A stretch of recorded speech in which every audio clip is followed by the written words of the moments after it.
अस्सलामुअलैकुम everyone, I hope you all are fine and well by the grace of almighty Allah. तो आज की video में हम प्राइम फैक्टर्स फाइंड आउट करेंगे 63 के बाय डिवीजन मेथड। सबसे पहले तो मैं आपको बता दूं कि जब भी हम किसी वैल्यू के प्राइम फैक्टर्स फाइंड आउट करते हैं तो उसे प्राइम नंबर से ही डिवाइड करना होता है और कम्प्लीटली डिवाइड करना होता है जब तक कि हमारे पास 1 ना आ जाए।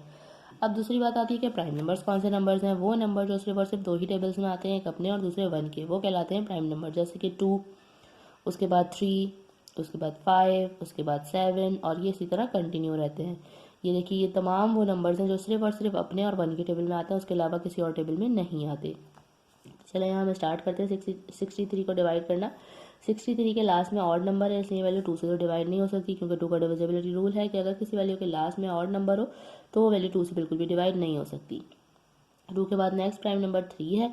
तो अब हम देखेंगे कि क्या ये वैल्यू 3 से डिवाइड हो सकती है। 3 का डिविजिबिलिटी रूल है कि एक वैल्यू के जितने भी डिजिट्स हों उनको प्लस करने के बाद अगर ऐसी वैल्यू है जो कि 3 का मल्टीपल है तो ही वो वैल्यू 3 से डिवाइड हो सकती है। तो अगर हम यहाँ 6 + 3 करेंगे वो बनेगा 9। 9 बिल्कुल 3 के टेबल में आता है, इसलिए ये वैल्यू 3 से डिवाइड हो सकती है। 3 के टेबल में 6 बिल्कुल आता है 2 पे और 3 भी बिल्कुल आता है 1 पे। ये बन चुका है 21।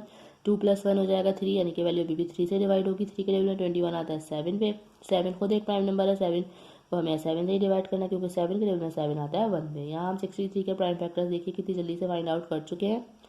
आप किसी भी वैल्यू के प्राइम फैक्टर्स फाइंड आउट करना चाहते हैं तो आप वो इसी प्राइम फैक्टर मेथड को फॉलो करते हुए प्राइम फैक्टर्स जो है उसके फाइंड आउट कर सकते हैं। अब हम इसके प्राइम फैक्टर्स को किस तरह लिखेंगे। सबसे पहले तो हम यहाँ लिखेंगे प्राइम फैक्टर्स ऑफ 63 और ये जो हमारे पास तमाम प्राइम फैक्टर्स आए इनको हम यहाँ लिख लेंगे 3 × 3 × 7।